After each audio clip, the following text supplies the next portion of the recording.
it's the easiest job just to pick up to make a little bit of money, and I can still run my business. I can still do the radio show, and it's kind of fun whenever you deliver to a customer that recognizes you from the radio. And trying to explain that's always fun, though.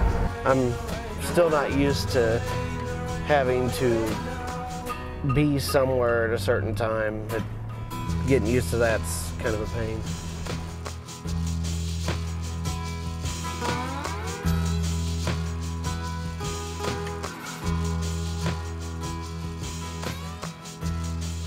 Brown boots in the corner by the iron bar. Spray on dust is the greatest. I'm Frank, and I'm a pizza maker. I went to Domino's and applied, and the guy just kind of looked at me. He's like, "You really want a job here?" Yeah, I just want to do something, anything. I don't care about the money. Owning a DJ company, you have a lot of time. You work 2 days a week, Friday and Saturday. The rest of the time, you answer 2 or 3 calls a day. You don't do a whole lot. Monday through Thursday and Sundays, you do nothing. And as fun as that sounds, after 2 years of it, it gets really, really boring sitting around doing nothing. I started my own company I figured I can't find a job that I'm going to stick to. I can't find one that I love, that I want to do. Well, if you can't find it, make it yourself. That's what my grandfather always told me. And that's where Kansas City Disc Jockey started. That was my out. That music, performing, entertainment, that's what I love. Big Dumb Fun Show started right after the Walmart event. It started with just me and Jeff, and at that time we had a friend that was a local radio. He worked for a station here, and the 3 of us started it, and it was something to do on Monday nights just to basically relieve stress. It was a bitch session is all it was. Get ready to rumble! Okay, Stimpy, it's time for your evolving lessons. Oh, rapture! The Big Dumb Fun Show. Pinkman. Thanks to the Big Dumb Fun Show! Frank. You got to explain a little bit further, besides just that we suck. Aaron Gunner. We don't have beautiful women in gowns coming forward. We just have this music. The Big Dumb Fun Show. Good evening. Welcome back to the Big Dumb Fun Show. Another episode of the Big Dumb Fun Show. And it's just me, Vankman, your pal, Radio Sex right here, all alone in this. Oh, no, actually, Mark the Big Guy. Yep. Thank you very much for stopping by. Frank is unreliable. And used to be the Iron Man, now Mr. Unreliable, and is not in studio tonight. And it's just you and me, buddy. And we're gonna have to. Yeah. It's right over there. What's that? Over here. Oh, right over here. Whoa! This side. Look out, everyone! Frank Arena, the Mr. Big Stuff over there is in the studio. Good Lord. Yep, I returned, finally. Where the hell have you been? Take a picture. Oh, man. Yeah, everywhere. please, yeah, Willie take Park. pictures. Take pictures. This doesn't happen that often. This is a once-in-a-month opportunity. But we were talking during this little rockumentary during the break about the subject of it is Frank's lawsuit against the Walmart Corporation. I don't know if you've heard of this Walmart discount retail store that's it's fairly popular. Do they sell walls there? No, they don't. But of course, to everyone's amazement, we got a big. And so nobody knows exactly. Yeah, nobody knew about this because for the longest time, and even now, Frank's got to be somewhat mum on the subject.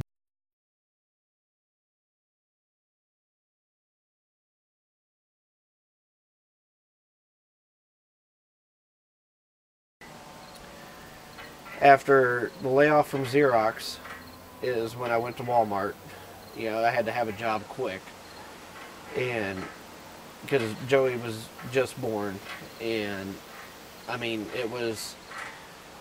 he was born in February of 2001. in September of 2001, right after the 9/11, is when the Xerox stock crashed and they had no money. They laid everybody off. And right after that's when I went to work for Walmart. We already knew Joey had a heart condition. And we already knew it was severe. One of the store people, her name was Bonnie, came to me and said, look, you know, our insurance isn't that good. It's going to cap out. It's not going to pay for the surgery. Joey wound up having tetralogy of Fallot. It's 4 different conditions with the heart. Up until 2002, it was 100% fatal. They had just developed new surgeries at that time. They were pretty sure that they were going to have a solution.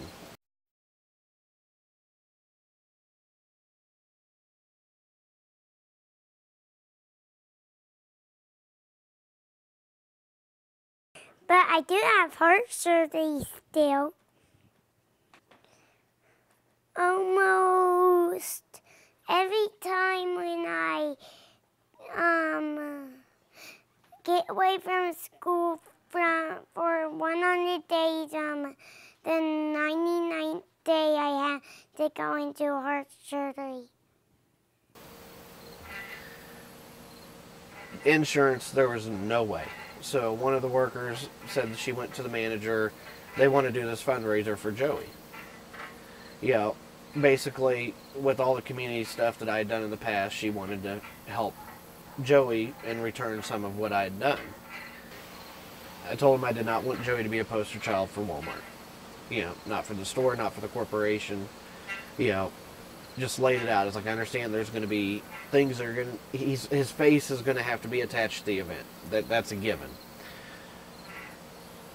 I was told, not a problem. That's not the way it's going to happen. This is basically just going to be a small event. There's only a couple people organizing it. Okay, great. Things really started turning whenever it got back to 96.5 The Buzz here in Kansas City. I guess they got in touch with the store committee, and then it turned into, they sent one of their guys, at the time the name was Salamander, sent him out to LA on a plane with a bicycle and had him ride back from LA on a bicycle raising money to Kansas City. That brought it to national attention. By the time everything was said and done, there was well over 200,000 people on the lot that day. There was 25 corporate sponsors. The Sanyo blimp was overhead. It turned into this big ordeal. Every news channel, it was just, it was way bigger than what I ever thought it would be. At the time, yes, it does make you feel comforting that that many people want to help whenever there's someone in need. At the same time, I knew exactly what was going to happen is what it did. Walmart come back 3 days later and said, no, it was just in his honor, not for him. He's getting none of the money.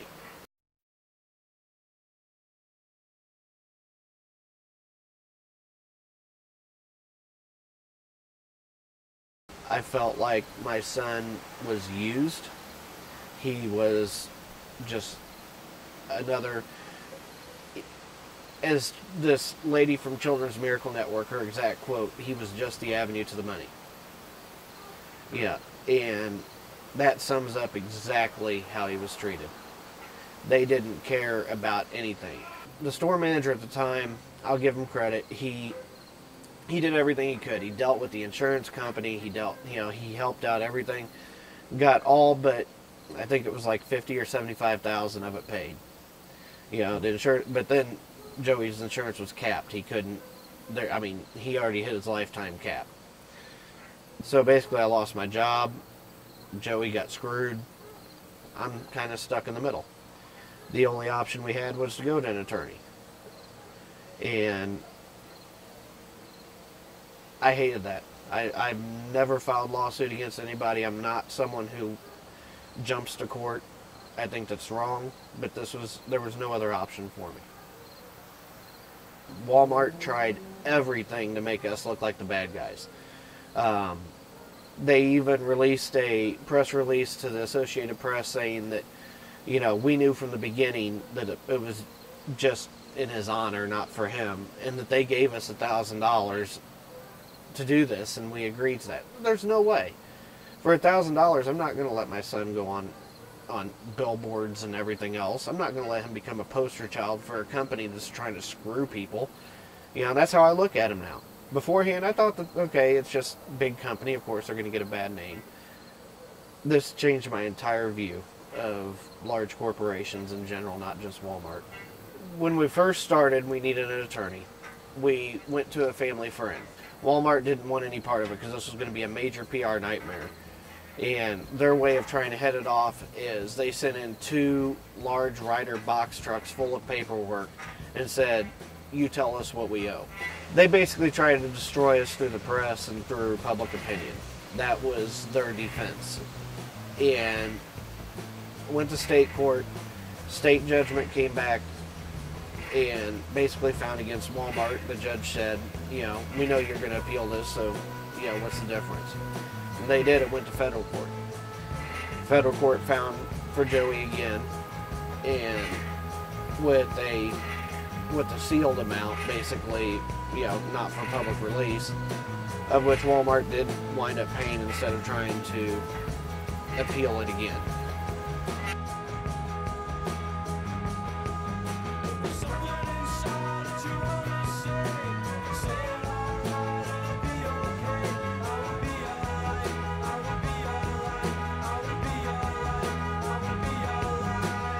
You know how long before you have to have another one? A while. A while? We're actually going to be into another whole year. Oh, you get checked out in another year? Yeah. You have to go every year to see if everything's okay? Not every year, only some years. But I know that year I'm going.